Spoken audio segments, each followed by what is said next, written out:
बिस्मिल्लाहिर्रहमानिर्रहीम। कटी तीर कमान मां मियां मार नमो मुंह में आए तो मता तुंदे तोखे लगे। मुंहिंजा मान वारा साईं अब्दुल्ला कोस्तानी साहब, साईं हाफिज़ बख्शल सीड़ो साहब, साईं जिस्कम जा मरकज़ी अॻवान गादीदार शाम या SUP जा कारकुन साथियों ऐं ॿियनि तंज़ीमनि जा दोस्तो, अस्सलाम वालेकुम।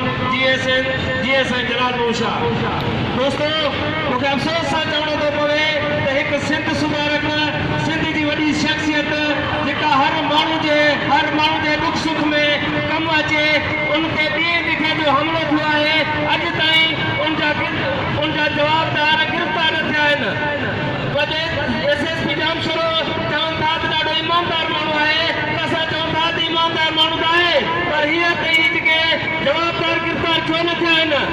शेख अब्दुल्ला कोस्तानी ते जामशोरो इतिहाद जो साथ ॾियण जे करे उन ते इहो हमिलो कयो वियो आहे, जंहिंजे लाइ असांजो मुतालबो आहे त उन जा जेके जवाबदार आहिनि उन्हनि खे हिकदमि गिरफ़्तार कयो वञे। ॿी सूरत में ही जेको एहतजाज जो दायरो आहे इनखे असां वधाईंदासीं।